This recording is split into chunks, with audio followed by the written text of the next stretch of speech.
Los primates entonaban, mediante el ritmo y el tono, cierta música, cierta ópera. Era el modo de expresar sus emociones.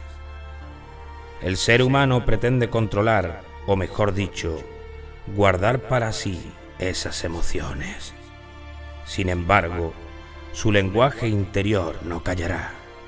Jamás estará en absoluto silencio, ni siquiera en sueños.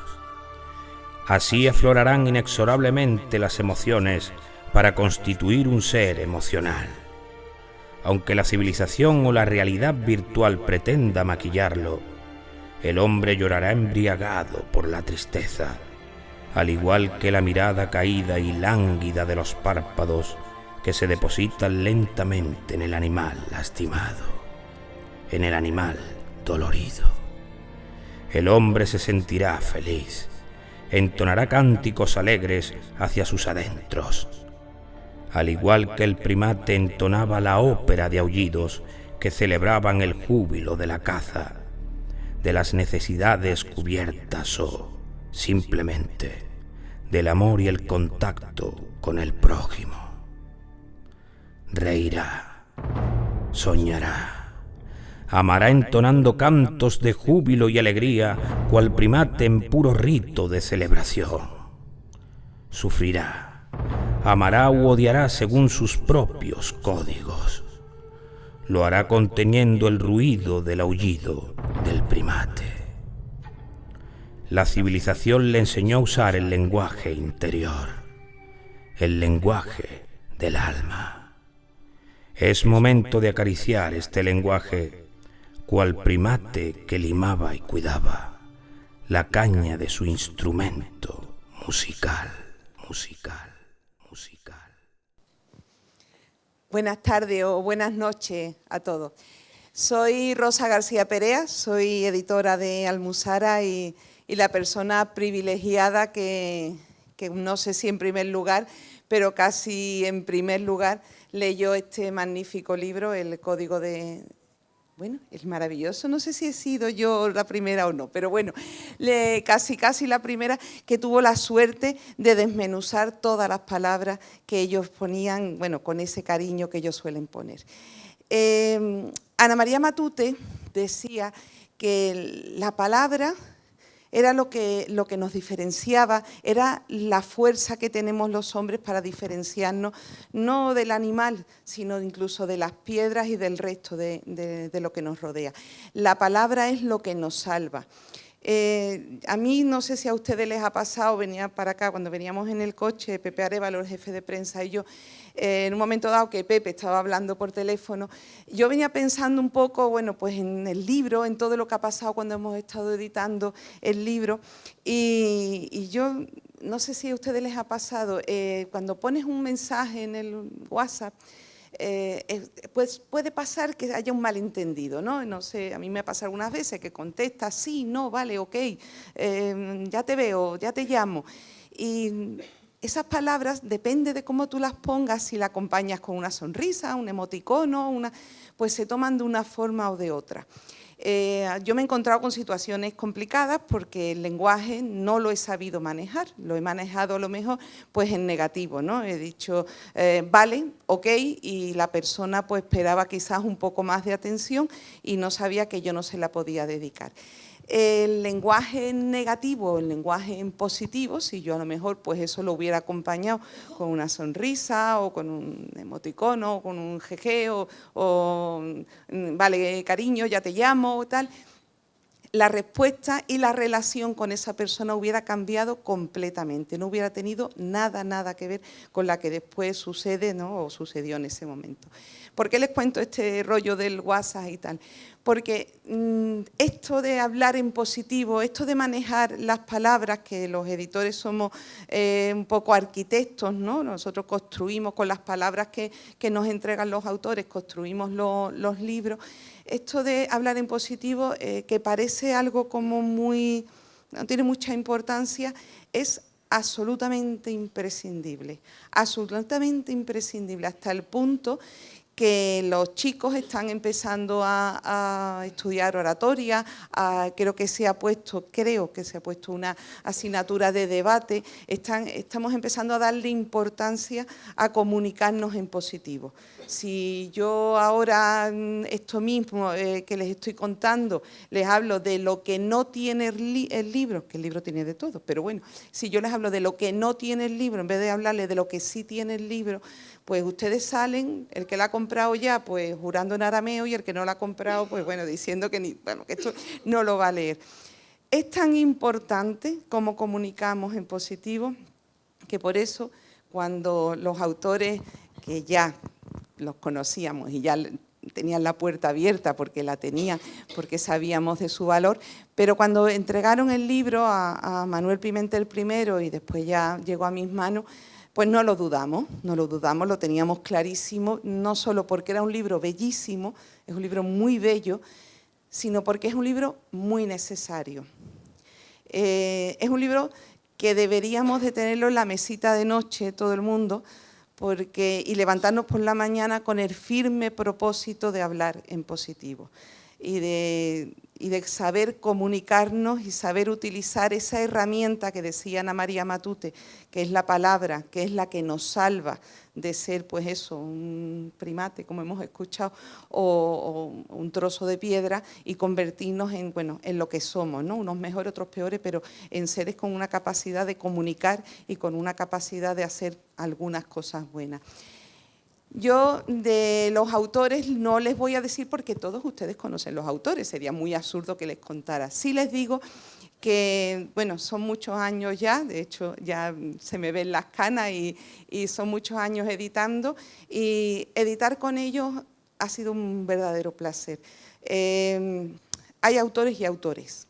Hay autores que son caprichosos, otros autores que son inseguros, otros autores que bueno, les cuesta mucho trabajo, a lo mejor, pues bueno, lo que le vas diciendo, las directrices que el editor le dice, pero pocas veces te encuentras con autores enamorados de su obra, muy enamorados de su obra. Y eso es esencial, porque si ustedes no quieren a sus hijos, ¿quién los va a querer? ¿Sabes? Que es absurdo. Entonces son personas que han trabajado mucho el libro, es un libro muy trabajado, muy meditado, hasta la forma, hasta cómo hemos colocado las fotografías que lleva. Todo está muy medido, todo está, bueno, compuesto casi, yo creo que como ellos componen todas sus cosas, ¿no? Son personas muy meticulosas, personas muy trabajadoras, y eso después, oye, pues revierte en que sale una obra muy redonda y revierte en que el editor, bueno, pues como nos pasa a nosotros, sale muy contento, porque al fin y al cabo, bueno, pues sale el nombre de ellos, sale también nuestro nombre ahí, ¿no? Y nos jugamos mucho. Yo no les dejo nada, no les robo ni un minuto más, de verdad enhorabuena. Volvemos de nuevo, Pepe y yo, a Tosina con todo el cariño, porque de verdad es asombroso la capacidad que tiene este pueblo de producir cultura. A mí me sigue asombrando en positivo y me parece de verdad que tienen que recibir ustedes una enhorabuena grande, darle las gracias de verdad que nos abran de nuevo la puerta a Almuzara. Aquí nos sentimos ya un poco como en casa y bueno, nada, les dejo con ellos, que son los que realmente son los dueños de la palabra, de ese código secreto de las palabras. Muchísimas gracias.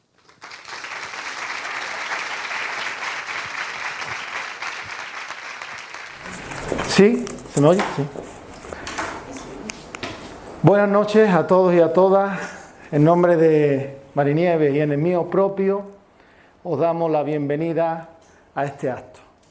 Un acto que para nosotros es muy entrañable, ¿no? Es una noche bonita, y es que sabéis que no todos los días, pues en la vida de una persona se escribe un libro. Y obviamente el día que se presenta, y si encima es en tu pueblo, pues es algo muy bonito y hermoso. Por eso os estamos eternamente agradecidos de que hayáis tenido la gentileza y el gesto de acompañarnos esta noche. También, como no, agradecer a la editorial Almuzara las palabras de Rosa, porque yo creo que lo más importante que podemos depositar en otras personas es la confianza. La confianza es la base de todas las relaciones. De hecho, cuando se rompe es quizás de las cosas que más nos duele. Y el hecho de que una editorial haya tenido confianza en nosotros como autores, en nuestro trabajo, en nuestro libro, es algo muy de agradecer. Y ellos han permitido que esta obra que hemos hecho nosotros con tanto cariño, pues se pueda comprar en cualquier parte de la geografía española, en cualquier librería, y para mí eso me parece algo mágico. Así que mil gracias, Pepe Arévalo, a Manuel Pimentel y también a ti, Rosa, por esa confianza que nos habéis otorgado. Mil gracias. El libro tiene mucho contenido, así que es inabordable en una charla. Os lo digo porque hemos tenido la tentación de hacerlo y no hay manera, no sale. Así que vamos a ir tocando algunos temas y yo os invito a que si os gusta la charla, pues al final os animéis a comprar el libro ahí en la puerta, que está Lola Moya vendiéndolo, que tiene un precio muy módico, y podáis profundizar en todas estas cosas que se van a decir aquí. Incluso podemos hacer alguna dedicatoria al final del acto. También deciros que a mí personalmente me encanta escribir. Es algo que descubrí hace pocos años. Es una cosa que me ha apasionado y son de esas cosas que uno hace por gusto, sin ningún tipo de interés. Y empecé a hablar con Marinieves, nos conocimos gracias a la escritura, a nuestra pasión, y eso nos unió en amistad. Y bueno, pues fijaros a dónde ha llegado esto, ¿no? A compartir un libro. Yo siempre quise, como muchas personas en el mundo, escribir un libro. Y me decía a mí mismo, esto es algo que yo haré algún día. ¿Y qué pasa cuando uno dice eso? Algo que haré algún día. Que pasan los días y no se hace. Porque no es un compromiso, porque no es una meta, porque no es un objetivo, porque no tiene inicio, porque no tiene final, porque no tiene un esfuerzo, una dedicatoria, no tiene nada. Es como una nubecita que nos acompaña allá por donde vamos, nuestro sueño que haré algún día. Y me había fabricado una gran excusa. La excusa era, lo haré cuando esté preparado. Así que cuando Marinieves me invitó a colaborar en el libro, dije, bueno, pues tengo una ocasión perfecta para bajar la nube al suelo, ponerle patitas, ponerle un inicio, un final, convertirlo en una meta, en un objetivo, y así finalmente convertirlo en realidad. Así que a pesar de que mis circunstancias eran muy difíciles, porque era un año electoral, alcalde, padre de familia, también estaba estudiando, y pensé que si, digo, bueno, esto como le dé muchas vueltas, le voy a decir que no. Así que nada, para adelante, me tiré al toro, le dije que sí, y hoy me siento muy orgulloso y estoy muy contento precisamente por haber bajado esa nube, ese sueño. Todos conocemos a soñadores profesionales, personas que llevan toda la vida diciendo las cosas que van a hacer y que nunca hacen, ¿verdad? Quizás tú llevas mucho tiempo diciéndote que vas a hacer una cosa y que no la haces. Bienvenido. Te digo que estás soñando. Despierta. Conviértelo en un objetivo, en una realidad, como gracias en este caso a mi amiga, yo he podido hacerlo. Muchas gracias.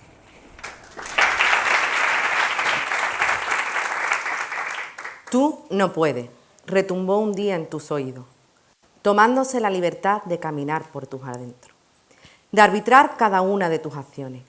Cuánta energía quedó bloqueada en tu interior por ese tú no puedes, que a modo de muralla impedía su fluir y su paso. Cuánto talento dejó de crecer porque todo el espacio era abarcado por ese tú no puedes. Cuántas metas no has alcanzado por ese tú no puedes tatuado en tu alma, tu realidad. Las forjas con tus palabras y con aquellas otras escuchadas y que decides que entren a formar parte de tu mundo. Elígelas bien, tanto las que te diga como las que digas, como aquellas otras que escuchas y dejes que entren en ti, en tu realidad. Solo tú forjas tu mundo, forja lo bonito. Menos mal que existe una voz que te conoce como nadie, una voz que te pregunta, ¿te gusta lo que haces? ¿Te hace feliz? Y te confirma que lo haces muy bien, que sigas haciendo todo aquello que enriquece tu alma. A partir de ese momento se derrumban muros que bloquean. Ya no hay nada que interrumpa el paso al fluir de tu energía, de tu interior, de tu talento, de tu persona. Crees en esa voz y empieza el proceso mágico de creer en ti. Empieza a nacer en ti el motivo más justificado que pueda existir para vivir. Naciste para ser feliz. Encontraste la parte de ti que aporta a tu persona al mundo. Encontraste tu pasión. Y ahora crees firmemente en ella. Nada ni nadie te la va a tapar.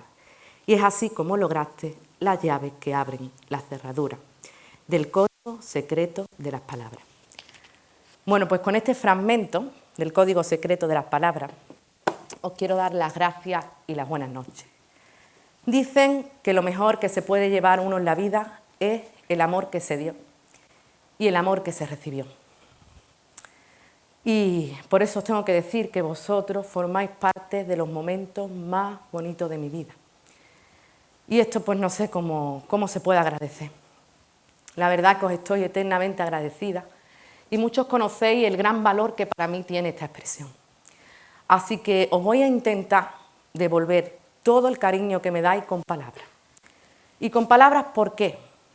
Bueno, pues con palabras porque se da lo que se recibe y se recibe lo que se da. Y con palabras porque dicen también que lo mejor que se le puede dar a un hijo, a un hermano, a un sobrino, a un padre, a un vecino, es precisamente lo que no cuesta dinero, que eso es lo que tiene más valor.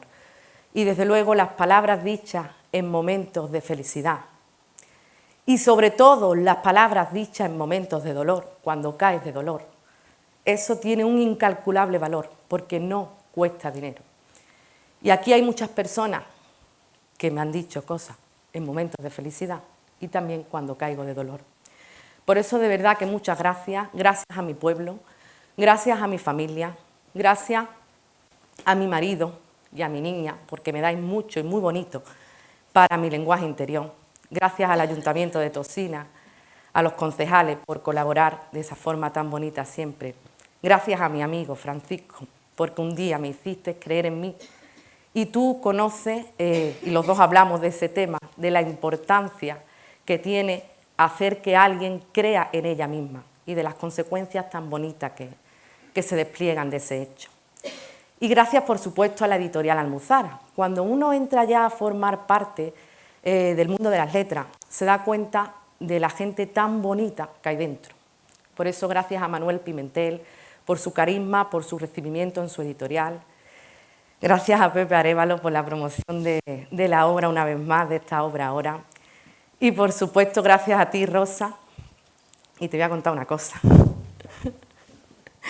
Desde el principio, desde la que ya me asignó Manuel Pimentel y me dijo que Rosa García sería tu editora, tuve la sensación de que me iba a editar la obra, no solo una gran profesional, algo que estoy muy orgullosa, y una gran periodista, sino de que me iba a editar la obra alguien que llegaría a la verdadera filosofía de su creación y alguien que llegaría a las luces y a las sombras de cada una de las palabras.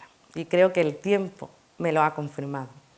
Y además, encima, eres mujer que también se agarra a la poesía, como ese palo que necesitamos muchas veces para andar. Bueno, pues voy a contar un poquito, ya lo ha dicho, desde cuando, bueno, hace aproximadamente 4 años, pues que venimos compartiendo esta afición por la escritura. Yo me di cuenta que él tenía un blog, ese blog tiene muchísima calidad, se llama Pasos en la Orilla, ahora ya el nuevo blog Paco Calvo, tiene muchísima calidad, tanto en lo que es el género de ensayo, como el relato, que también escribe pequeños relatos, como la poesía. Entonces él me animó a mí a escribir un blog y en ese intento de llegar al lector, pues empezamos a concursar en concursos que se emitían por la radio, concursos de escritura. 7 u 8 meses creo, ¿no? Cada jueves salían los ganadores, los 3 ganadores y el finalista. Bueno, pues en esos 7 u 8 meses, ningún jueves salió nuestros nombres. Escuchábamos a las 6 de la tarde, vamos a escuchar la radio, después nos mandábamos un WhatsApp. No ha salido tampoco. Y a ver el próximo jueves, a ver si salimos. Vamos a intentar hacer lo mejor que podemos hacer. Nunca ganamos nada, pero es que el destino nos tenía preparado otro jueves con el mejor de los premios, que era precisamente la edición, nada menos que por Almuzara, de nuestra obra, El Código Secreto de las Palabras. Sí tengo que decir que al principio, es decir, cuando él me propuso escribir una segunda obra, que se titulaba, bueno, no sabíamos el título, pero sí más o menos la temática. Hablaba él de programación neurolingüística, de lenguaje interior, justo cuando estaba yo todavía en la euforia de mi primera obra, porque se estaba promocionando en julio del año pasado, y dice, pues se podría escribir una obra de lenguaje interior, de lenguaje positivo, y claro, teniendo en cuenta que el prólogo de la obra de la dignidad del habla andaluza lo hizo él, que le encantó a la editorial, que aportaba una perspectiva psicológica al libro, pues qué mejor opción que hacer este libro entre los dos. Él aportaba ese enfoque psicológico y yo aportaría ese enfoque lingüístico. Claro, al principio cuando empezamos tuve la duda de que, bueno, la mezcla de los dos estilos puede ser que resulte algo caótica, porque por mi trabajo estoy acostumbrada a revisar documentos en los que se mezclan, hay varios autores y se nota mucho, hay un salto brusco de estilo y no resulta coherente la lectura al final. Pero afortunadamente tengo que decir que así no ha sucedido en este caso. A medida que íbamos avanzando, la lectura, o sea, la escritura iba fluyendo, volvía atrás para repasar y yo decía, bueno, pero es que el estilo es totalmente coherente, cada uno sí aporta su línea temática, pero es un estilo con cohesión, con coherencia y no hay esos saltos bruscos. Y además estaba el objetivo, ¿no?, que era darle el tono ensayístico, el tono de un texto explicativo. Y también hay, porque no puedo evitar escribir sin ese tono de poesía, ese pequeño matiz lírico. Y otra cosa que también vamos a encontrar muchas veces a lo largo del libro son ejemplos como el vídeo que se va a ver a continuación de Thomas Edison y que después va a explicar Francisco Calvo.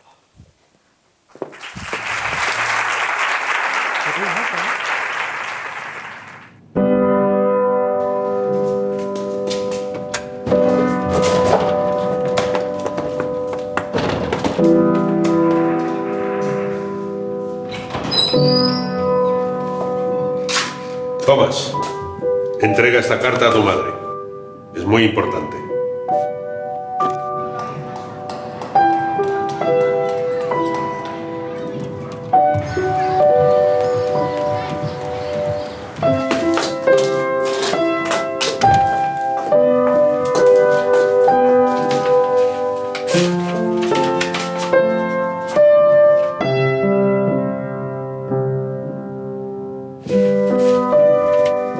Y dice que eres muy especial, Tomás. En tu colegio ya no pueden enseñarte nada más porque eres el más listo. También dice que a partir de ahora seré yo la encargada de enseñarte. Ellos ya no saben cómo hacerlo.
Estimada señora Edison, lamentamos decirle que su hijo ha sido expulsado del colegio. Es un pésimo estudiante y no avanza como el resto de sus compañeros. Por ello, no podemos permitirle que siga estudiando. Será usted quien tendrá que hacerse cargo de él a partir de ahora.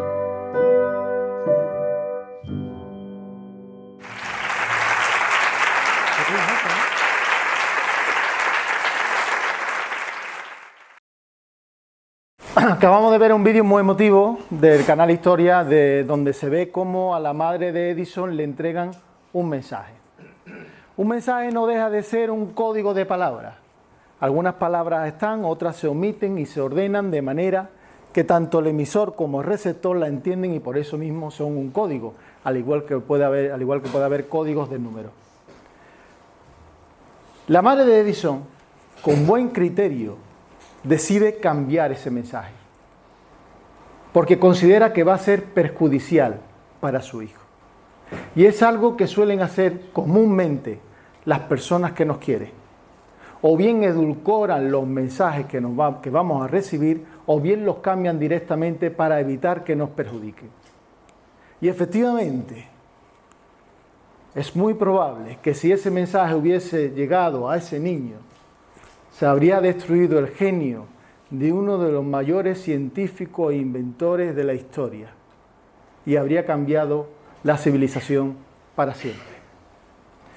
Ese es el poder de un mensaje, ese es el poder de un código de palabras que nos perjudican. ¿Cuántos mensajes, ya no en una carta, pero sí, por ejemplo, verbales, hemos recibido cada uno de nosotros que nos han perjudicado? A veces nos lo han dicho personas que nos quieren, personas que nos aman con la mejor intención, y a veces lo decimos nosotros con esa misma intención, pero nos perjudicaron. ¿Cuántos mensajes has recibido a lo largo de tu vida que erosionaron ese genio que llevas dentro? ¿Sabéis lo más paradójico? La mayoría de mensajes no nos lo dicen otras personas, nos lo decimos nosotros mismos, convirtiéndonos a veces en nuestros peores enemigos. De esta manera nos decimos mensajes que nos perjudican. ¿Cuántos de ellos destruyeron? ¿Cuántas cosas te dijiste que destruyeron parte del genio que llevas dentro? Entender el código, entender la importancia del lenguaje, poner atención en ella, hace que podamos rectificar. Podemos cambiar mensajes que nos perjudican por mensajes que nos ayudan, al igual que hizo en este caso, y como habéis visto en el vídeo, la madre de Edison, y cambiarlo por un mensaje con mucho más amor hacia nosotros mismos. Ese es el poder de las palabras. Ya lo dijo Saramago, las palabras no son ni impunes ni inocentes, se dicen con una intención, tienen un propósito, aunque a veces ni siquiera el hablante sabe por qué lo ha dicho, porque viene del inconsciente, pero aún así siguen teniendo esa intención. Las palabras provocan cosas, provocan felicidad, provocan tristeza, felicidad, provoca dolor, sufrimiento. Las palabras mueven a las personas. Y tenemos que comprender, y así lo vamos a intentar, comprender que hay un plano lingüístico que hay que entender, y también tenemos que entender que hay un plano psicológico. Si queremos arreglar un coche, lo primero que tenemos que hacer es aprender cómo funciona un coche. Si queremos arreglar nuestra mente, nuestros líos, nuestros enredos y nuestro sufrimiento, ¿qué tenemos que hacer? Aprender cómo funciona un ser humano, cómo funcionamos. Porque no somos tan libres como creemos. Creemos que caminamos por el mundo con libre albedrío, pero no lo es tanto, porque el ser humano tiene mecanismos para cumplir unos fines biológicos, mecanismos psicológicos que sesgan su realidad, las emociones que motivan nuestra conducta. Cuando una persona entra en un enfado, ¿cómo va? En automático. Es para nada que se le hable. Es un mecanismo automático que tiene el cuerpo. Y tenemos nuestras propias creencias, y tenemos incluso las creencias de los demás que también nos afectan, la de la sociedad. Y todo eso sesga nuestra forma de ver el mundo. No somos tan libres porque la mayoría de las ocasiones vamos en automático sin saberlo. Se cree que ha habido a lo largo del mundo 107.000 millones de personas. ¿Cuántas de esas personas habrán sido felices? Es muy difícil saberlo. Probablemente muchísimas no. Lo que sí sabemos es que todos los que estamos en esta sala, incluyéndote a ti, provenimos de personas que cumplieron sus funciones biológicas, que son nacer, crecer, reproducirse y morir. Y aquí no está la felicidad. Porque desde un punto de vista pragmático, es mejor una persona infeliz que cumple con esas funciones que una persona feliz que no las cumple. Nosotros venimos de los que la cumplieron. Y la naturaleza se toma sus molestias para que cumplas esos propósitos. Y lo hace creando malestar, poniéndonos en muchas ocasiones en automático. Las emociones tienen un sentido, tienen un porqué, no vienen porque sí. Son mecanismos que el cuerpo tiene para nuestra propia supervivencia. Pongamos ejemplos sencillos. Si no como, La grelina se comunica con mi cerebro y me provoca hambre. El hambre es un malestar, se parece un poco al mono del tabaco, ¿no? Nada más que de pensarlo ya le entra a uno hambre. Si uno no duerme, la adenosina nos provoca el sueño hasta que caigamos rendidos. Y son mecanismos muy simples para que cumplamos con nuestros propósitos biológicos. Pero hay algunos que son más complejos, un poco más difíciles de entender. Vamos a imaginar por un momento que sentimos que no somos aceptados por nuestro círculo. Yo lo llamaré de aquí en adelante la tribu, la sociedad, la tribu, lo que nos rodea. Y quiero decirlo la tribu porque tenemos un diseño hecho para hace 40.000 años, cuando le temíamos a que saliera desde detrás de la mata un diente de sable. Nuestras emociones no están preparadas para darle me gusta a Instagram ni a Facebook, están preparadas para un escenario de hace 40.000 años. Y poco ha cambiado desde entonces el Homo sapiens. Imaginaros que creemos que nuestra tribu no nos acepta. ¿Qué ocurrirá entonces? Eso lo vamos a sentir de una manera inconsciente, pero finalmente pasará a ser consciente, de manera que sentiremos tristeza o ira si consideramos que es injusto. Y nuestra autoestima bajará. ¿Y por qué nos provocamos ese malestar? Pues ese malestar nos lo provocamos porque tenemos que movernos. Tenemos que actuar, cambiar nuestra conducta para volver a ser aceptados. Porque es muy importante para la supervivencia de la persona, para nuestra supervivencia, desde un punto de vista evolutivo, vivir en una tribu, porque tenemos muchas más posibilidades de supervivencia en la tribu y obviamente tenemos muchas más posibilidades de reproducirnos en la tribu. Y por eso tenemos ese malestar. Es un mecanismo automático, como muchos de los que nos llevan día a día. Si incumplimos una regla de la tribu, una ley o algo moral, a veces incluso aunque no se entere la tribu, así de escondida, sufriremos culpa, sufriremos vergüenza y también tendremos otro malestar. ¿Para qué? Para volvernos a mover y ajustar nuestra conducta a la conducta de la tribu, porque es dentro de la tribu y no fuera como tenemos más posibilidades de reproducirnos y de sobrevivir. Estos son simples ejemplos naturales para que entendamos que muchas veces a lo largo de la vida no estamos tomando tantas decisiones como creemos desde un punto de vista racional, sino que muchas veces llevamos el piloto automático y no lo sabemos. Bien, desconectar ese piloto automático, quitarnos los sesgos, las gafas que distorsionan nuestra realidad, es en parte despertar y es a partir de ahí cuando tenemos margen de maniobra para cambiar nuestro destino y nuestra vida.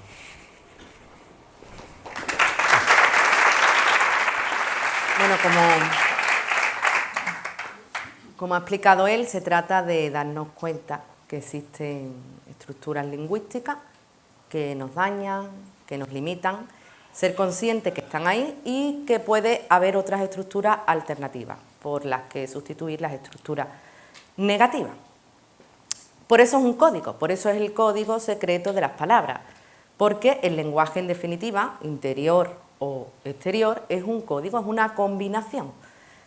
Es lo que se conoce en lengua como relaciones sintagmáticas, que es el orden de las palabras en la cadena cumpliendo unas reglas gramaticales, o relaciones paradigmáticas, que sería la selección de palabras, y yo selecciono unas palabras en lugar de otras. Entonces, ¿dónde está el secreto? Pues sería seleccionar precisamente las palabras que no nos hagan daño, las palabras que no nos limiten, las palabras que no frenen nuestras capacidades y nuestras potencialidades, sino que las dejen fluir. Entonces, ¿cómo lo podemos identificar? Pues como se identifica todo, a través de rasgos. ¿Qué rasgos tiene ese lenguaje negativo? Bueno, en el libro nombramos muchísimo, pero como ha dicho él, no se puede abarcar todo. Entonces vamos a resumir algunos. Y lo voy a poner con ejemplo. Ese lenguaje negativo, uno de los rasgos, por ejemplo, es que se despoja el hablante de todo tipo de responsabilidad. Él nunca tiene la culpa de nada. La culpa la tiene la mala suerte, el mundo, pero el hablante nunca tiene ningún tipo de responsabilidad. Otro de los rasgos de ese lenguaje negativo es que siempre se adelanta un futuro desastroso, como el máximo probable. Siempre un futuro opuesto, feo, nunca se adelanta como probable un futuro bonito. Y otro de los rasgos negativos es la radicalidad, como si todo fuese blanco o negro, como si no existiese todo un abanico de colores. Nunca se adopta un enfoque relativista. Y los rasgos de un lenguaje positivo, es decir, de esas estructuras por las que lo vamos a cambiar, son justo los opuestos. El sujeto es responsable de las acciones que está comentando, o al menos intenta tomar parte de responsabilidad. Además, no se adopta una postura radical, sino que se adopta una postura relativista, es decir, que existen varios colores, no solamente el negro y el blanco, y además se refleja un presente y un futuro, un presente o un futuro, o un presente y un futuro agradable, bonito, como el máximo probable. Vamos a poner como ejemplo una frase que solemos decirnos mucho. Por ejemplo, ¿qué mala suerte tengo? Esto solo me pasa a mí. Vamos a ver los rasgos del lenguaje negativo que he dicho y que se ven ahí. Ausencia de responsabilidad por parte del sujeto que habla, la culpa la tiene la suerte, la mala suerte, yo no. Se presenta una realidad desfavorable, qué mala suerte tengo, y se presenta una realidad radical, esto solo me pasa a mí, como si a nadie le pasaran cosas malas, solo a ti. Vamos a intentar cambiarlo. Podemos decir, ha pasado así, algo que era probable, voy a ver qué puedo hacer para solucionarlo. En este caso, ¿cuáles son los rasgos? Hay una postura responsable, el sujeto que habla es responsable, voy a intentar hacer algo para cambiar la situación. Además, se describe una realidad que es favorable, voy a ver un futuro favorable, qué puedo hacer para solucionar la situación, y se adopta una postura relativista, es decir, todo tiene varias gamas de colores, es decir, no es todo blanco o todo negro, sino que depende de las circunstancias. Otro ejemplo negativo. ¿Para qué voy a intentarlo si no lo voy a conseguir? De nuevo, apreciamos aquí ese tipo de ausencia de responsabilidad por parte del sujeto que habla. Se describe una realidad desfavorable, ¿para qué voy a intentarlo si no lo voy a conseguir? Y absolutista, como si no hubiera ninguna circunstancia que te permitiera conseguirlo, ¿no? ¿Para qué voy a intentarlo si no lo voy a conseguir? No se tiene en cuenta ninguna circunstancia ni ningún enfoque relativista. ¿Cómo puedo hacerlo para convertirlo en un lenguaje positivo? Pues puedo decir, por ejemplo, puedo decirme, en el caso de que sea un lenguaje interior, sé que con ilusión, con ganas y con esfuerzo, tengo más probabilidad de conseguirlo. En este caso, vemos los rasgos del lenguaje positivo, es decir, está presente la responsabilidad por parte del sujeto que habla, se presenta una postura relativista porque se tienen en cuenta las circunstancias de que sí con tu esfuerzo es más probable conseguir que suceda tus metas, y se aleja de toda postura absolutista porque tiene en cuenta distintos enfoques y distintas circunstancias. Bueno, pues le paso la palabra a Francisco, que os va a seguir explicando sobre el lenguaje positivo. Cada día vemos que hay más charlas de motivación, cada día hay más libros de autoayuda, cada día hay más libros de desarrollo personal, más frases motivadoras en las redes, con el típico selfie, la sonrisa ensayada. Y es que al parecer la felicidad es algo que cada vez nos importa más. ¿Y qué está pasando? Porque se está creando una industria de la felicidad. La industria, pues como siempre, su principal objetivo es vender, no tanto la felicidad, ¿vale? Y muchas personas desde muchos plasmas, desde muchos sitios nos están diciendo cómo tenemos que ser. Tenemos que ser más positivos, creer en nosotros mismos, querernos más, pero a que todos no sabemos la teoría. La cuestión es no solamente lo que queremos, que ya lo queremos todos, sino cómo se hace eso. Eso cómo se hace, amigo, esa es la cuestión. Y esa es lo que no todo el mundo da una solución. En muchas ocasiones, para este tipo de cosas, conectan con un programa neurolingüístico que tenemos nosotros en el cerebro, que es que nos encanta el bueno, bonito y barato. Lo rápido, lo eficaz, lo inminente. Y por eso, claro, la industria muchas veces pues, te ofrece soluciones rápidas, mágicas, las de los 3 pasos, los 7 ítems que te van a ayudar a no sé qué, o mírate al espejo y di cree en ti muchas veces y a lo mejor por estas cosas, oye, a lo mejor funcionan en parte, pero hombre, no va a ser tan fácil conseguir el mayor objetivo que puede conseguir un ser humano en su vida, que es vivir una vida plena y feliz. Es algo más complejo. Para eso tenemos que obviamente atender las palabras. Y a mí me encantan las charlas de motivación. Cuando voy a una de ellas, salgo que me como el mundo, ¿no? Y digo, vaya, creo en mí, me quiero.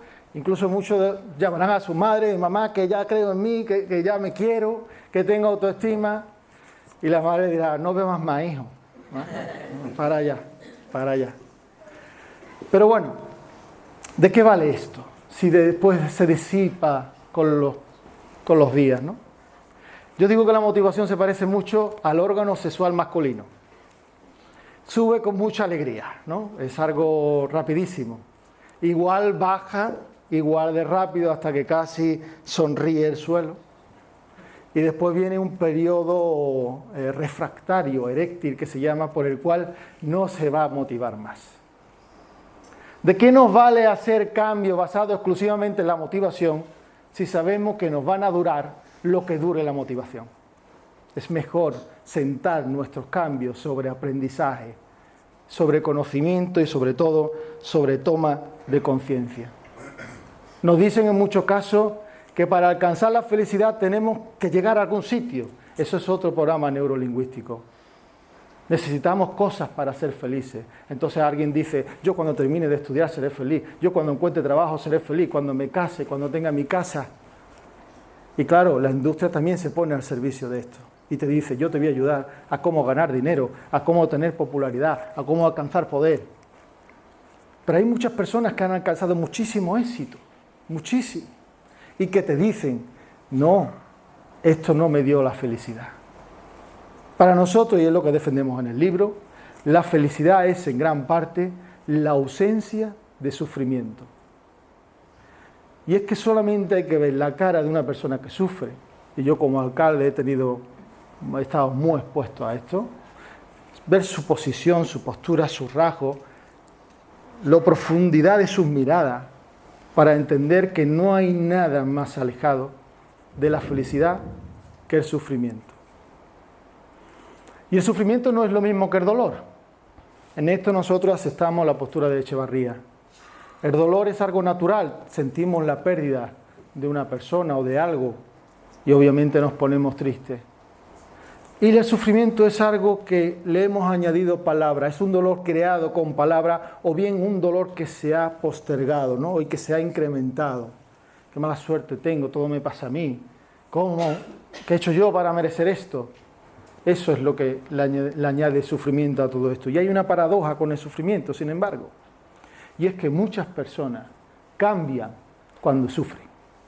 Por lo tanto, ese es el lado bueno, que hay veces que se sufre mucho y se cambia. Y sin ese sufrimiento no se hubiese producido ese cambio. Y a veces conocemos a personas que han tenido grandes dramas en su vida, mucho sufrimiento y que han salido de eso, y vemos que son personas especiales. Por lo tanto, como la película de Will Smith, sí que es cierto que hay una belleza oculta en el sufrimiento. Nosotros en el libro vamos a proponer intentar hacer el cambio sin sufrimiento. Y para ello proponemos que atengamos a nuestras palabras. Las palabras son muy importantes. Si un concejal entra en mi despacho y me dice, alcalde, tenemos un marrón. Marrón. No vea. Eso suena a castigo. Sin embargo, si entra y me dice, alcalde, tenemos un problema, pues tampoco me gusta, porque los problemas no le gusta a nadie, pero bueno, suena mejor. Y si me dice, alcalde, tenemos un reto, ya parece que ha empezado a solucionarse solo, ¿no? Tenemos por un lado marrón, trabajo, reto. 3 palabras para definir una misma realidad por la cual, sin embargo, lo vamos a interpretar de manera diferente y vamos a actuar de manera diferente. Y el lenguaje tiene trampas en las que caemos constantemente. Por ejemplo, si yo me digo, yo necesito estar delgado, que es algo que se dice en muchas personas, ¿qué me estoy diciendo en realidad? Ojo con la palabra necesito, ojo con la palabra tengo que que nos apegan a lo siguiente que vamos a decir. Si yo digo, necesito estar delgado, en realidad estoy diciendo, para estar bien necesito estar delgado. Para ser feliz necesito estar delgado. ¿Cuál es el miedo de una persona que se dice eso? Engordar. Por lo tanto, incluso cuando esté delgada, sufrirá porque tendrá un miedo que se ha provocado él mismo. Pero ¿qué ocurre si finalmente engorda? Cosa que nos pasa mucho. Que no engordamos, aunque no queramos. Por una enfermedad, por lo que sea, pues también sufrirá, porque se puso la condición para estar bien. Yo, para estar bien, tengo que estar delgado. Fijaros la paradoja. Cuando está delgado, sufre por miedo. Cuando engorda, sufre porque esa fue la condición que se puso. Si una persona se dice, por ejemplo, que es algo que he oído muy a menudo, yo para sentirme útil necesito trabajar. ¿Cuál será el miedo de esa persona? Quedarse parado, quedarse desempleado. ¿Y qué pasará el día que finalmente pierda el empleo? Cosa que puede pasar y que a veces no depende de nosotros, obviamente. Pues también sufrirá, porque habrá perdido su trabajo. Si para sentirse útil necesitaba trabajar, ahora que no trabaja, ¿cómo se sentirá? Inútil. Y esto puede provocar hasta un cuadro depresivo, este tipo de creencias, de reglas limitantes y de condiciones que nos ponemos a nosotros mismos. Y estos son solo ejemplos, hay miles de ejemplos de cómo manejando el lenguaje y parándonos un poco, poniéndonos atención a las cosas que nos decimos, podemos cambiar en este caso nuestras vidas. Adelante, Marilena.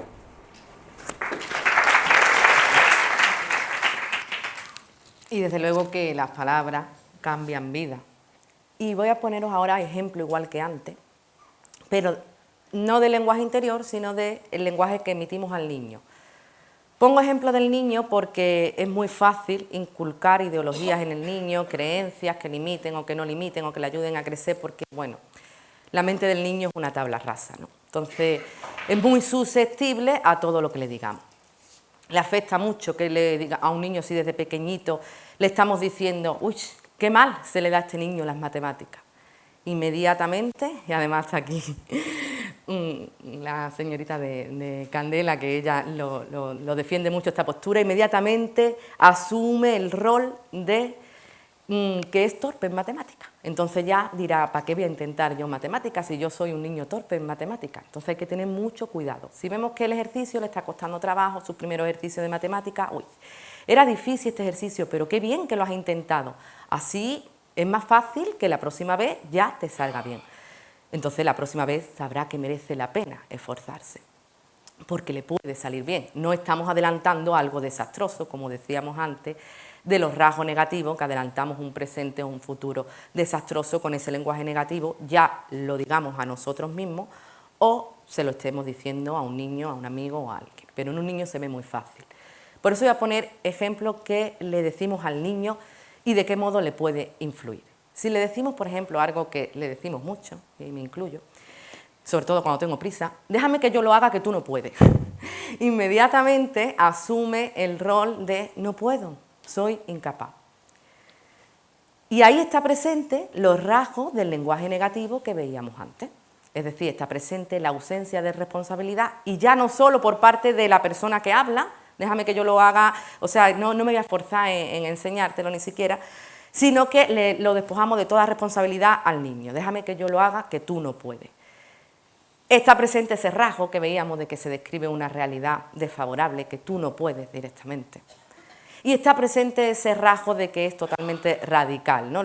O sea, no hay posibilidad de que pueda. No se contempla ningún tipo de circunstancia. Entonces, en lugar de eso, se le puede decir, me gusta que intentes hacer las cosas. Si necesitas ayuda, pídela. Entonces, aunque le estemos ayudando en ese mismo momento, ¿no? Porque veamos que realmente no puede, pero no le digamos tú no puedes. Si necesitas ayuda, pídela. Aquí ya sí están los rasgos de ese lenguaje positivo que veíamos. Aquí ya sí está esa parte de responsabilidad por nuestra parte, porque eso implica mucho más tiempo, porque vamos a tener que estar ahí recogiendo lo que sea, porque a lo mejor no lo está haciendo demasiado bien, pero él lo va a intentar y va a asumir ese rol de que puede y de que la próxima vez, si sigue intentándole, le saldrá mejor. Y además Otro de los rasgos que está presente en ese enunciado positivo sería la descripción de una realidad favorable, es decir, vas a poder, porque le estamos diciendo, me gusta que hagas las cosas, si necesitas ayuda, pídela. Entonces va a poder, merece la pena que yo haga las cosas. Si realmente veo que no puedo, pues entonces ya pido ayuda. Y se contemplan en el lenguaje positivo las circunstancias, es decir, un enfoque relativista. Puede ser que pueda o puede ser que no pueda. Entonces inténtalo, que eso es bonito que lo intentes. Y si necesitas ayuda, pídela. Se contemplan varias circunstancias, no todo es blanco o no todo es negro. Y lo mismo pasa con un sinfín de frases que le decimos a los niños. Por ejemplo, eso no te lo puedo explicar, eres muy pequeño para comprenderlo. Inmediatamente asume el rol de no tengo derecho a explicaciones, ¿para qué voy a preguntar nada? Pues en lugar de eso, que de nuevo están presentes esos tres rasgos del lenguaje negativo que estamos explicando, no se le da responsabilidad, es absolutista, es radical, la realidad que se pinta, le podemos decir, me encanta que tengas curiosidad por saber, voy a explicártelo de modo que tú lo entiendas. Entonces se contempla la solución de que te lo voy a intentar explicar y distintas circunstancias. Es decir, puede ser que lo entiendas si mi explicación se adapta a tu edad. Pues como vemos, las palabras es muy importante, aunque parezca que no, aunque parezca que son frases cotidianas, aunque parezca que a ellos no les está afectando, pero realmente están en la onda y están cogiendo roles y están porque es una tabla rasa. Entonces es muy importante el tipo de lenguaje, no solamente cuidarlo a lo que nosotros nos decimos, sino lo que le decimos también a un amigo cuando sufre y a un niño, porque un niño es el más susceptible de cambio. Por eso le voy a pasar la palabra a Francisco, que sigue explicando sobre el lenguaje. Bueno, pues como antes iba diciendo, cada persona ve con sus propias gafas y ahí hay todos los cristales que quiera. Hay personas que tienen muchísimos cristales, otros tienen menos, depende de cada uno lo que se haya trabajado, depende un poco cada uno cómo viva en conciencia. Y entonces vamos pensando por ahí que existe una verdad. ¿Cuál? La nuestra. Porque no entendemos que los otros tienen otra verdad porque miran con gafas diferentes. Os voy a poner un ejemplo del fútbol, ¿no? De bético y sevillista, para darle chicha a la cosa. Por un lado, imaginaros un partido, Betis-Sevilla, último minuto, pitan un penalti para el Betis y el Sevilla marca y gana el partido. Ya está el follón montado. Por un lado tenemos a miles de personas, los béticos, diciendo que no era penalti, que es una injusticia. Y por otro lado tenemos a los otros miles de sevillistas diciendo que cómo que no, si era clarísimo. Y ninguno puede entender la postura del otro, pero chiquillo, no lo has visto. ¿Y quién está diciendo la verdad? ¿Quién está siendo honesto? Los dos están siendo honestos. Los dos han visto su verdad pues distorsionado por su sesgo, en este caso por el sesgo de motivación, ¿no? La pertenencia. En este caso su tribu era uno, el Sevilla, y su tribu era el otro, el Betis. Y lo vamos a hacer inconscientemente, por eso cuando hay un conflicto que está en parte metida a nuestra familia, ¿a quién terminamos dándole la razón? A nuestra familia, porque claro, es la verdad. Y si hay un conflicto entre países, ¿a quién terminamos dando la razón? Al nuestro, porque es la verdad. No hay nada de sesgo, millones de personas opinando igual y aquí no hay nada. Todo es porque es la verdad. Y el otro país exactamente igual, también tiene su verdad. Con esto quiero deciros que no es tan verdad lo que nos contamos, que en el fondo, incluso hasta nuestros propios recuerdos, no dejan de ser una ficción que ha sido distorsionada por todo este tipo de cosas. Por lo tanto, las cosas que te cuentas, cuentos son. Y yo no digo que sean mentiras, yo digo que es tu verdad, no la verdad de otro, porque precisamente se ha mirado con esas gafas. ¿Qué patrones podría haber, por ejemplo, como antes ha hablado Marinieve, una persona negativa? Pues una persona negativa podría eso, ¿no? La vida es muy dura, yo he pasado mucho, tengo más mala suerte que nadie, esto lo hemos escuchado muchas veces. Por otro lado, bueno, también tengo que decir que esto es muy radical y es un ejemplo que hemos querido exagerarlo, pero hay muchas formas sutiles de decir estas mismas cosas, ¿eh? De hecho, el yo no puedo, no me quieren o no merezco son 3 formas que se pueden decir de 1000 formas más sutiles, ¿vale? Yo lo he exagerado. ¿Qué diría una persona positiva? Vamos también a exagerarlo un poco. Una persona positiva diría, la vida es maravillosa. Me encanta ayudar a la gente. Sé que si me esfuerzo, conseguiré cosas positivas en mi vida. Si fueseis empresario, ¿a quién contrataríais? Pues muchas personas negativas todavía andan preguntándose por qué los contratan, por qué no los contratan. Si, por ejemplo, ¿a quién elegiríais de amigo? Pues muchas personas negativas todavía se preguntan por qué no tienen amigos o qué les pasa con los amigos. ¿Con quién os tomaríais una cervecita? ¿Quién tendrá mejor cara? ¿Quién será más feliz? ¿Quién de los dos queréis ser? Porque esa es la cuestión. Nadie nos ha dicho nunca que podemos elegir, pero además hay que saber cómo elegir. No basta con quererlo, hay que saberlo. Podemos elegir y obviamente nuestra vida va a ser diferente si adoptamos un rol o si adoptamos otro. Y lo único que lo diferencia son las cosas que dice uno y las cosas que dice otro. Vamos a vivir la vida que nos anunciamos. Como un juez cuando sentencia con el martillo y dice, te condeno a 3 años de infelicidad. ¡Pum! Porrazo de martillo. Pues igual, cuando una persona se dice, yo nunca voy a ser feliz, porque está cabreado o está triste o lo que sea, y se dice eso, martillo, ¡pum! Sentencia. Es muy probable que esa persona en un tiempo no vaya a ser feliz, a no ser que rectifique eso que se ha dicho. Y si una persona se dice, yo no puedo, yo esto no voy a poder, ¡pum! Golpe de martillo, casi seguro que no va a poder. Esa es, señores, la importancia de cuidar lo que se dice y lo que se piensa. Muchas gracias. Bueno, en definitiva, lo que venimos a explicar, que las palabras forman parte de la vida, que en la vida hay felicidad, que en la vida hay dolor y que las palabras también forman parte de esos momentos de dolor, pero que lo pueden aliviar, porque allí donde hay nudos de dolor también hay palabras, y allí donde se clavan agujas también hay palabras, y cuando te consume la pena y la impotencia también hay palabras. Cuando te limpias las lágrimas una a una también hay palabras. Pero quizás esas palabras, si nosotros queremos, pueden hacernos ver que ha sido necesario llegar hasta ahí para que de nosotros nazca un ser más fuerte, capaz de cumplir nuevos retos, nuevas metas, porque las palabras, al fin y al cabo, nos definen. No nos define nuestra ropa, no nos define nuestra casa, ni nuestros amigos, ni siquiera nuestro estilo de vida. Nos definen las palabras. Las palabras definen quiénes somos y no se las lleva el viento. Los días se irán, nosotros nos iremos y habremos dejado palabras. Y no solamente será lo que habremos dejado, también será el enfoque y el cristal con el que vemos la vida. Por eso es tan importante cuidarla.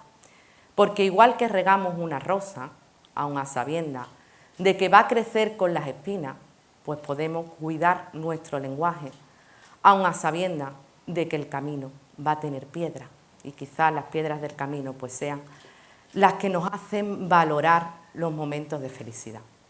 Por eso he escrito una cosa que no está en el libro, pero la he escrito para hoy, para acabar mi última intervención. Del sollozo de tu llanto salía la espina clavada, lágrima a lágrima, y en la impotencia contenida iba germinándose tu ser más fuerte, sin tú saberlo, sin ni siquiera ser consciente de ello, y poco a poco, sin fórmulas mágicas, ni trucos veloces, ni tampoco frases superficiales, dejaste de ser tu peor enemigo. Ese que te hacía más daño, ese que te provocaba tanto dolor, ese que buscabas por cielo y tierra en la vana lucha de encontrarlo, no era nadie, no era el mundo, ni tampoco era la gente, ni siquiera esa maldición que creíste caída de los abismos, de los infiernos. Eras tú, tu peor enemigo eras tú, solo tú, estaba dentro de ti. Y era tal la crueldad con la que te hablaba, que llegaste a pensar que no existía, que no cabía más dolor, más rabia, más pena, más desasosiego. Ya no había más lugar para espinas, ya no cabían más agujas clavadas mientras las maldecías una a una, gritándole y llamándolas con el nombre de injusticia. Pero fue necesario aquel dolor, un dolor que cuando cayó en los profundos abismos de tu ser, te volvió a parir y una vez más volviste a nacer, ahora con más fuerza, invirtiendo la pesadilla que no te dejaba avanzar. Fue entonces cuando poco a poco iba desatándose uno a uno los nudos que formaban los muros de tu camino. Ahora el acero de esos muros se convertía en plastilina moldeable que allanaba la senda. Tu voz comenzaba a salir y también comenzaba a entrar una nueva voz que ya no sonaba apagada. Volvía la fuerza nítida y clara que caracterizaba al primer llanto de vida. Un sonido limpio, sin el peso de lo que aprendiste y tuviste que desaprender. Te dejaste guiar por aquella voz, dejaste que te quisiera, que te cuidara, que te mimara, que te diera la fuerza que necesitabas para renacer. Comenzaste a acariciar aquel lenguaje, cual primate que ríe, sueña, ama, y entona cantos de júbilo en puro rito de celebración. Ahora sí, por fin, aprendiste a limar y cuidar la caña de tu instrumento musical. Aprendiste el código secreto de las palabras. Muchas gracias.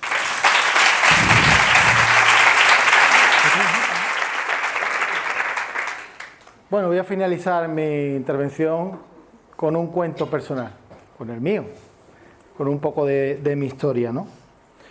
Yo de niño no era un niño que tuviese demasiadas cualidades, me gustaba el medio ambiente, me gustaba la naturaleza, el deporte se me daba fatal, chupaba banquillo hasta los partidos de recreo y era, pues bueno, eso, un niño que no destacaba, con unas notas mediocres, y muchos de mis compañeros todavía se andarán preguntando cómo terminé siendo alcalde, ¿no? Y os voy a contar un secreto. Este no es mi primer libro. Yo escribí un libro siendo adolescente para un trabajo, que era una novela, y la temática era la angustia existencial, la elegí yo. Más triste, imposible, ¿eh? El protagonista de la novela lo deja la mujer, no consigue nada de lo que se propone y termina en un puente con una cuerda atada a una piedra tirándose al río. No lo recomendaría a nadie, a no ser que alguien quiera suicidarse, claro, está claro. Esto no es que yo me identificara obviamente con el personaje del libro, porque era una ficción, pero sí que daba un poco una idea de por dónde andaban mis esquemas mentales y mi aura por aquella época. Conforme crecí me convertí en un reverde, tenía el pelo largo y yo quería cambiar el mundo, ¿no? Tenía el pelo como el Bunbury, el de los héroes del silencio, aquí donde me veis. Y quería cambiar el mundo. Y era un idealista, me empecé a interesar por la política, quería cambiar mi tierra y entonces me empeñé en cambiar la forma de pensar de la gente de mi tierra, porque yo quería cambiar mi tierra y tenía que cambiar el voto también. Y claro, pues yo quería llevar la razón y no entendía cuando no convencía. Lo que algo para mí era tan claro y tan evidente. No lo entendía. Quería llevar siempre la razón, quería tener siempre la última palabra. ¿Y qué ocurre con personas así? Pues que no convencen demasiado. No son muy persuasivos, que digamos, el otro nota un poco que hay demasiado interés en que lo quieran cambiar, ¿no? Me presenté a las elecciones por primera vez con 28 años, sacamos 2 concejales. Me presenté una segunda vez y sacamos 3 concejales, uno más, que no se consuela es porque no quiere. Y en todo este tiempo sí que es cierto que me esforcé un poco en seguir creciendo, en seguir aprendiendo a ver cómo podía hacer mejor mi desempeño. Y sobre todo fue a la altura de los 35 años cuando, bueno, pues me concentré más en cambiarme a mí que en cambiar a los demás. Y entonces viví un momento de cambio personal. Y ya no tenía tanta persistencia en querer convencer a nadie, y ya hablaba menos, hoy escuchaba más. Y curiosamente, cuando hablaba, empezaba a convencer un poco. Cuando menos insistencia y cuando menos era mi objetivo. En todo ese tiempo que estuve presentándome a las elecciones, Hubo maravillosas personas que me dijeron 1000 veces que desistiera, que me rindiera. Y me lo dijeron con el mejor corazón. Obviamente se equivocaron, pero ellos lo hacían porque era muy difícil un cambio, vislumbrar un cambio después de 32 años de gobierno y un pueblo que parecía que se había enamorado, ¿no?, de una sigla, y era bastante complejo, se veía difícil. Tengo hasta la anécdota de que me encontré una vez a mi amigo Miguel Naranjo comprando en el supermercado y me preguntó, dice, oye, Francisco, ¿cómo ves las elecciones? Que eran próximas, faltaban 8 o 9 meses. Y yo le dije totalmente convencido, vamos a ganar.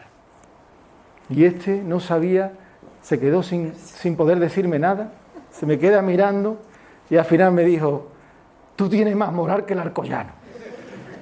Que yo no sabía que el Alcoyano era un equipo de fútbol, después me enteré.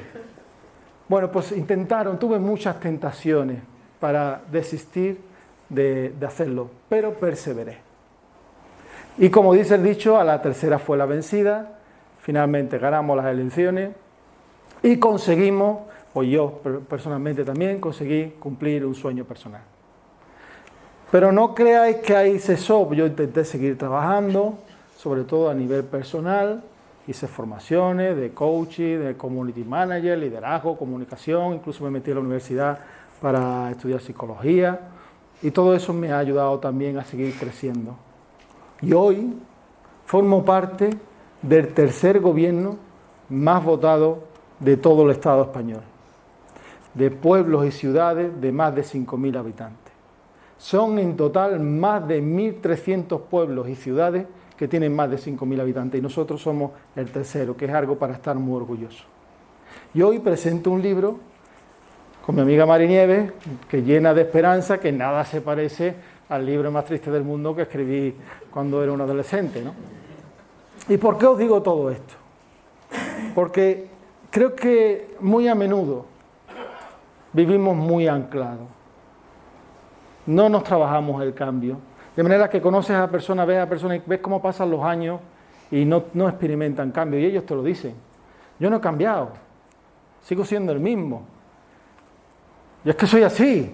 Ay, pues cambia. Cambia un poco, mejora. No nos conformemos exclusivamente con lo que somos.